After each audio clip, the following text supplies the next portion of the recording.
VikesNow, the Wednesday edition. I'm Dustin Baker. I'm here with Josh Frey. How's the week been treating you, Josh? It's good. It's been good. 7-1 Vikings, man. Who would have thought? I remember when you said that, I think 3 weeks ago, and remember it struck a chord with me, and I'm like, good God, that sounds serious. And I hadn't even really Yeah. looked that far ahead. And wouldn't you know it, you were right. Yeah. I guess I called that one just barely. So it's been a little bit ugly along the way, but we got there, right? Yeah, well, it's totally exceeded. I don't care if they're not bashing people's brains out. It's totally exceeded any optimist expectations. And I'm convinced that the only reason that the city isn't absolutely hopping is because there hasn't been any keynote victories aside from taking down the Packers in week 1. Is that correct? I think so. I think so. And maybe we'll get there this weekend. We got a big one coming up. So Yeah, it would be a very strange time to have their first blowout on the road against the Super Bowl front runner. But we'll get into that in about 10 minutes. First thing I want to ask you is something that I mentioned Monday when I was solo. For the first time while watching the 2022 Vikings, based on the nature that they came back and said, we're done goofing around. We're going to go score. Was it 13 unanswered and win the game? They didn't squander a 2-score lead like they have in, 3 or 4 games so far. But because they basically did the NBA 2K meme where they sat up in their chair and said, we're going to go in. It was the first time I had a glimpse of thinking, okay, this can be a Super Bowl team. Now, of course, it's just Taylor Heineke and the Commanders, but it is on the road on a shitty field. And it was the first time I could feel in my bones that maybe this is more than just a team that's going to, lose in the divisional round. When did you start to feel that way, if you have, or did you feel something similar against Washington? I do think that this Washington game definitely gave me a little bit of that feeling just because one, I don't think this NFC is exactly a juggernaut of a conference. Like I think the Vikings, even the Eagles, if you play them again, I think you can beat them. I think you can beat pretty much any team in this conference right now. And honestly, this was an impressive performance from Kirk Cousins in my mind. He was getting beat up all afternoon, pretty much every other throw. It seemed like he was running for his life, and to take that massive hit that he took, and then hit Justin Jefferson, I think, on that huge pass in the fourth quarter, had to come out for a play, but then he came right back in and kept leading the team down the field. That was a gutsy game for Kirk Cousins, and that I think that should put the league on notice. I said on Monday's episode that for that game only, it was almost advantageous that in his first 4 seasons with the Vikings, he was always under siege because it was like, for him, it was like, oh, we're doing this again, huh? Well, I've done this before.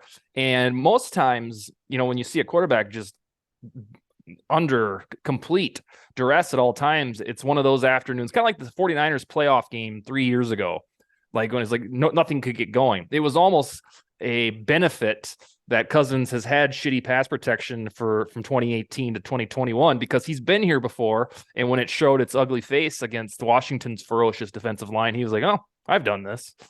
Yeah, for sure. I mean, and the only real difference between this team and then the years past, they've actually got a good defense this year. Like that defense stepped up in the fourth quarter. Harrison Smith with another pick, Caleb Evans with a couple really nice plays on the defensive side. So that's really good to see from the rookie cornerback.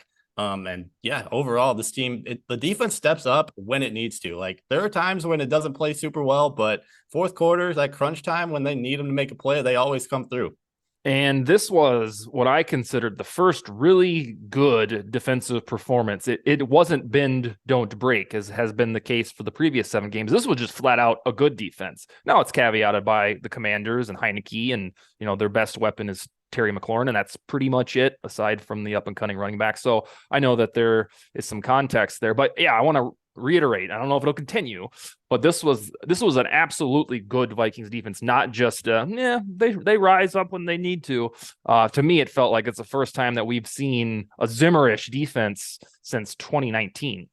Yeah, for sure. I mean, Zadarius Smith, Daniil Hunter, they both had incredible games. I know it didn't really show up in the box score for Smith as much, but Hunter with a pair of sacks. I think Smith, he had like 9 pressures on the day or something ridiculous like that. So yeah, if this duo continues to put opposing quarterbacks under duress as much as Kirk Cousins was on Sunday, then yeah, the Vikings can beat pretty much anybody in this league, I think. You remember that stretch when we were doing this Wednesday spot? I think it was Eagles, Saints, and Lions, where we just couldn't get any pressure. And Yeah. it was like, what's the deal here? And I think you tried to warn us and say, well, these are like top 5 offensive lines in football. So, it's not really an excuse, but it should give you some insight. Not many teams can get pressure against these dudes. Yeah, I mean, yeah, you look at the Eagles and the Saints. Yeah, those are definitely it. Even now, like we're halfway through the season, those are still some of the best offensive lines in the entire league. So yeah, I don't think it should have been too much of a surprise that they couldn't get a ton of pressure on them. Maybe this next time around against the Eagles, if they match up in the playoffs again, they'll be able to do a little bit something different. Maybe Donatel looks at the tape again and schemes out something for those two to break free a couple times. But yeah, I do think that this is still it's arguably the best pass rushing duo in the entire league right now. It's also encouraging that it seems Donatel has gotten rid of the idea philosophy that's like, well, we'll just allow 15 yards every play, and then Yeah. when it gets down to the fourth quarter, we'll stop. I think he's realized, or at least maybe the players have stepped up. It seems like that is kaput. You mentioned a Caleb Evans, and you're an elite draft brain. Why is it just now a foregone conclusion that he's the guy and not Andrew Booth? And this should be the inverse. What's going on?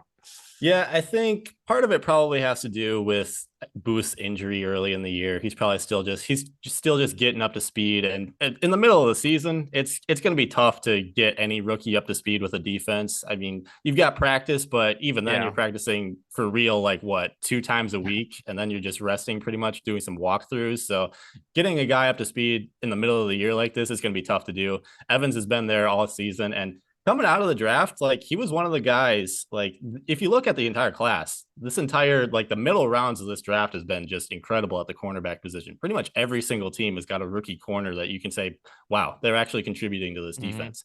And Caleb Evans, he had the length, he's got the speed, he's got the athleticism to be an NFL corner, and he's showing it right now. And he was scouted late at night in the dark by Kwesi Yeah. Adolphus. That weird quote that I'm not going to let go because it was so fantastic. I want to talk about two more things before we get into the Keenum Allen Bills special. You talked about the NFC teams not being very ferocious as was forecasted back in August. And I think to uplift your argument, it's the Buccaneers, Rams, the Packers, the 49ers are all either ho-hum or shitty. Now, of those teams, which do you think will have an about face, resurge, get into the dance, and make noise, if any of them? I mean, those are like the big four, unless I'm forgetting somebody.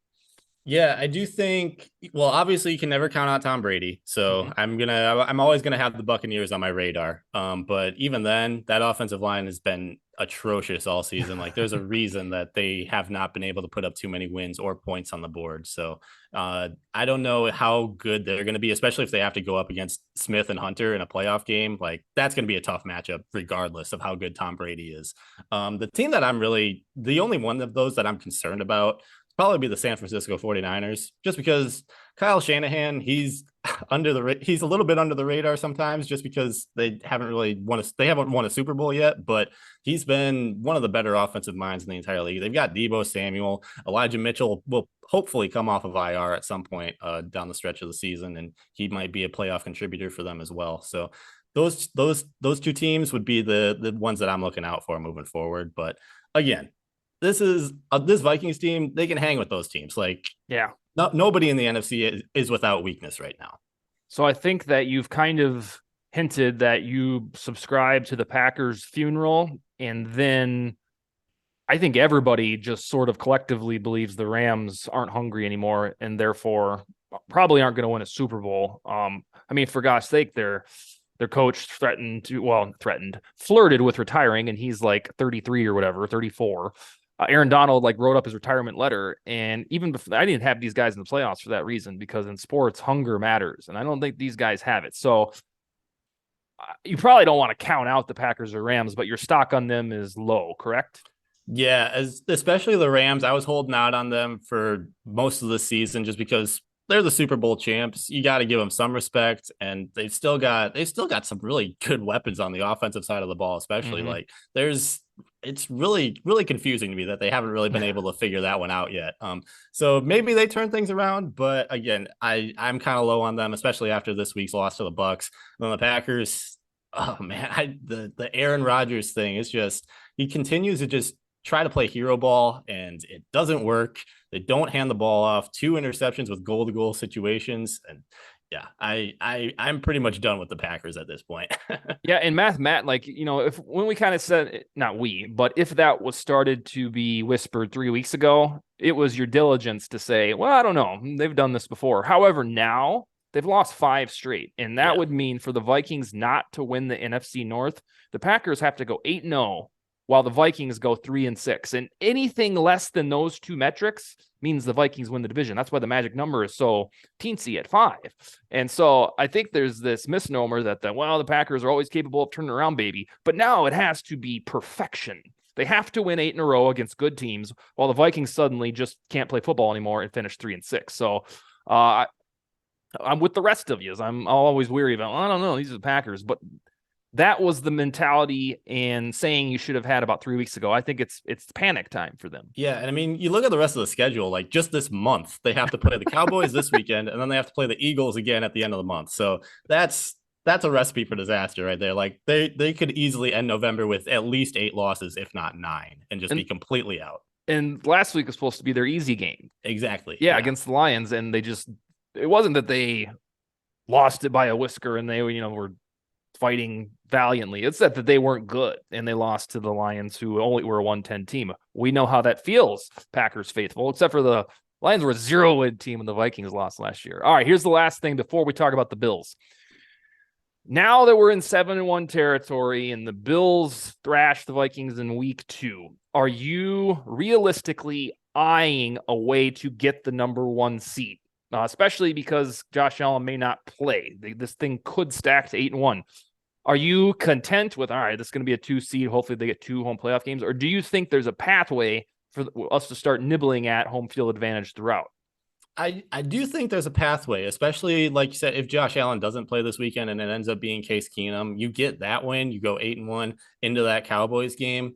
I really see it, like, because the Eagles, they still have to play the NFC East, which is not going to be easy by any means, especially considering those teams all play each other twice, so they're all going to have tape on each other by the time they meet the second time. And then I really think that if you get through these next 3 weeks for the Vikings, there's a legitimate pathway to winning like 14, 15 games if you can get through this unscathed. And that's just bizarre, because I remember when Ted Schwerzler, who writes for Twins Daily and Vikings Territory, when he dropped his prediction right before week 1, he said 12-5. And I was like, oh, this guy's got some balls. Like, he's really putting this out in the stratosphere. And here I was at 11-6. I thought that was safe, but he said 12-5. And now it's looking like, God, I look like an idiot for not, putting it up to 12 or 13. That's how far. Well, you know who we really need to apologize to is Colin Cowherd for saying they're going to double their win total this year. I forgot all about that. Oh, that's an article in the making. I actually wrote about that twice, because the first time he said it, I think I tried to clarify for him that I think he thought that they were like 6-11 or something. Yeah. I tried to think that had to be his mentality, but now it looks like he was correct. Right. Yeah. We're getting to the point where they're going to match their season total at the halfway point here. So we're getting there. Yeah, that's crazy. Thanks for bringing that up. I haven't thought about that in a long time. All right, Bills week, the best team in football, at least per Vegas Super Bowl odds. With or without Josh Allen, we shall see. But the long game is that odds makers believe the Bills are in it to win it for this Super Bowl trek. They lost to the Jets away in MetLife Stadium, so that was problematic. But I don't think anybody is too alarmed that they'll find a way to get back on track. But the problem is, if Allen's going to be on the shelf here, then they're going to start probably to squander home field advantage. Now, based on the dribblings that you've seen about his status, A, do you think Josh Allen will play? And then B, will the Vikings win if it's Case Keenum at the helm?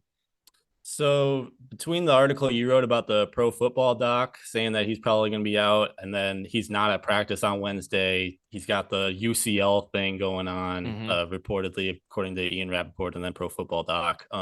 It doesn't seem like he's going to be able to play this game, which is a bummer for Buffalo. But man, the Vikings, they're going to catch a break with this one if that ends up happening, because Case Keenum, like, he's a decent quarterback. Like, obviously the whole 2017 run and everything was just incredible for him. But since then, it really hasn't been. He hasn't really been able to replicate that. Maybe being reunited with Stephon Diggs does a little something for him with this Bills offense, but I do think that if it is in fact Case Keenum, and there's a little bit less of the threat that he's going to be able to move around in the pocket, run, scramble for some first downs, and he's not 6'5", 250 pounds like Josh Allen is. I do think the Vikings will end up winning that game if it is Keenum. So here's where I'm at with Keenum. This is going to be different than your take and ultimately your prediction. This is what Keenum's good at. When he's called upon for a backup situation, when he knows he's not going to be the long-term guy. And that's why, and if this was in US Bank Stadium, I would take the Vikings. But because even if it's Keenum, I know I'm going to end up picking the Bills in either situation, because this is what Case does best. Come in for a game or two, and it just so happened when he played for the Vikings, it was 14 games worth. So not to rain on anybody's parade, and I still have some of that itis from backup quarterbacks finding a way to win. But here on the Allen stuff, I too believe that he ultimately probably won't play. And my case for that is piggybacking what you said about he wasn't at practice today, or at least he had a sleeve on and he didn't really do much. That Pro Football Doc guy, David Chow, isn't a quack. Like, he's usually good at doing this. He's not a take merchant. Sean McDermott said that they're going to take the common sense approach with him. That's usually a segue to saying, like, a dog whistle that says he's not going to play. And then the mere fact that it's possible nerve damage or nerve injury involved is, do they really need to beat the Vikings for his career to be that much more dazzling? No, they want to win a Super Bowl and play their best in January. So while we're looking at through this lens of, oh, I bet he plays because he wants to go to 7-2, I don't think that they really care if they lose this game, because the long-term objective would be have Allen ready in December, January, and February. Whereas you put that in jeopardy if you throw him on the field in what we consider this humongous game. Is there any of that off kilter? The only thing I'd say is, since the Chiefs are now 6-2, they're 6-2, basically fighting for that 1 seed. I do think if there ends up being a rematch of that ridiculous playoff game that happened last year, I do think that they're going to want that game at home. I think they're going to fight for that game to be at home. Maybe they sit them out this week just because, like you said, it's the Vikings. They don't necessarily need to win that. The Chiefs are probably going to lose another game at some point, but I do think that they're going to get to the point where, they kind of need their starting quarterback to go out and win some of these games, especially if they want to play that playoff game at home. I think the one thing, so I laid out a case of what I had 4 or 5 things about the common sense approach. He wasn't at practice. David Chow saying his thing. You got nerves, like actual nerves involved. The only thing that they really have going for him, aside from your home field argument, is that he's a tough guy. Right. And I don't know now, 20 years ago, maybe he takes the Farvian path and just says, all right, I'm playing, you guys can go to hell. But I don't know that that's doable anymore, especially when this guy is paid, mucho dinero, and he will be the quarterback there for 13 more years. So if I had to predict, I'd say Keenum plays. But then again, it'd be kind of that same Favre thing. Like, if it turns up Saturday and he's like, yeah, I'm playing, I'd be like, oh, of course you are, because you're a tough guy. Yeah, I mean, and the other thing is, like, this dude's mobile enough to where you give him a sleeve to put on that elbow, don't throw as much, maybe just like 5-8 yard passes, and then you just throw him in there and do some QB power stuff, because he's big enough to do that and make it actually work. It's kind of like the Taysom Hill effect, but he's actually a good quarterback too. So that's a good keep point out for that as well. Yeah, just I don't know if they're Sean Payton-ish enough to do that, But if indeed that's all it is, like his throwing motion, Tommy John, like a pitcher, if that's the only thing that's suspect, then just play him at fullback for a couple plays, because he's gritty enough to do that. Any other unfiltered takes or X factors about the Bills game, whether it's on the Viking side or the Bills side? This is another one where I'm keeping an eye on Hunter and Smith, because the one thing that the Bills haven't done a great job of this year is the offensive line. They've got a ton of skill positions. Their defense is spectacular. Secondary is getting healthy again. So they should be pretty much full throttle for those spots. But that offensive line has been a little suspect to start the season. So this could be another one where Hunter and Smith break free for a couple really big performances. Okay, yeah, let's hope so, because they've shown that when their pass rush is ripping and roaring, they're not unbeatable, but that is a significant attribute. They somehow are winning games when it was down in the dumps in weeks 2. Well, they didn't win week 2, but 3, 4, and 5. I don't think it was too ferocious in 5. But yeah, when they have it going, that's when you start to get those Super Bowl vibes, because there's like this edict that if you have good pass protection, you rush the passer, and you have a clutch quarterback, you can advance in the playoffs. And maybe run the ball a little bit too to keep the time of possession low or up, depending on how you look at it. And I think that now that we're starting to see, all right, this is the Darius and Hunter tandem that we thought was going to be so ferocious, it's starting to hit that stride. It didn't feel that way during, I want to say, the Lions and the Saints game. It seemed like it was pedestrian. Yeah, and then even a little bit against that in the Bears game too, just because Justin Fields he broke free and ran all over the place, so he basically did whatever he wanted, and they kind of just neutralized them. But yeah, no, this pass rush is incredible, and it really, again, to mention Caleb Evans, like it takes a lot of pressure off of a young guy in the secondary because they just don't give QBs enough time to throw the ball. So yeah, if they continue to do this and Patrick Peterson continues to play extremely good football, Harrison Smith out there in the secondary too. So this team all over the field is just they're firing in all cylinders right now. I'm going to have you on tonight and then for the viewers' purposes tomorrow to talk about NFL topics on our Trend Zone show. But give us a sneak preview. You don't have to talk about this tonight, but you mentioned Justin Fields. And the national sentiment now, even if you play fantasy football, he's on everybody's waiver wire and projected to score 25 points. I'm like, where did this come from? Is he good now? Have the Bears figured out that they should use him like Lamar Jackson? Has he turned the corner, or is this an outlier? Well, I do think he's always been pretty good. That just the Bears just haven't used him right. They've been trying to use him like their typical just pocket passing QB. When if you get him outside of the pocket, he's one of the best players in the entire league at just throwing on the run, getting some first downs with his legs. And if you use him the right way, then yeah, he can be one of the better QBs in the entire league. And hot take, we might be looking at a situation where he's the best QB in that 2021 draft class. Oh wow, okay, that would be. After what he's gone through, that would be a big deal. I think wasn't there a Thursday night football game about a month ago where they looked anemic? I think it was against Washington. Yeah. And after the game, Ryan Fitzpatrick, what's the big dude from the Rams? Wadsworth?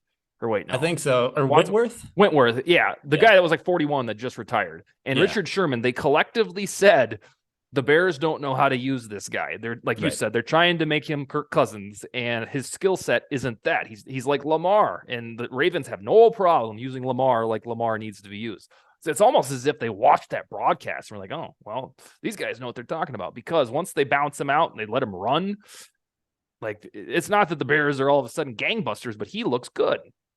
Yeah, and I do think another part of that, I don't know if it was this exact week where N'Keal Harry came back, but I do think having another weapon opposite of Darnell Mooney has helped a little bit too. Just they're making the defense think about other guys other than just him, Montgomery, and Mooney, and they're not able to cover him as effectively, especially when he's moving the ball like that. So yeah, it's been an incredible couple weeks for Justin Fields over this past month. So yeah, we'll see if he keeps it going. If offensive weapons matter, I'm going to tell you to keep that quiet, because we don't want the Packers realizing that. Right now, they're content with just a hodgepodge of guys. They don't have any superstars, and that's probably going to send Aaron Rodgers into retirement. Is the Devontae Adams trade? I personally, we're going down a rabbit hole here. We'll talk about more of this shit tonight. I really don't think he's going to come back after this. He's probably thinking, I should have just stayed away last year. But he's getting a humongous satchel of money, and they have to figure that out after this.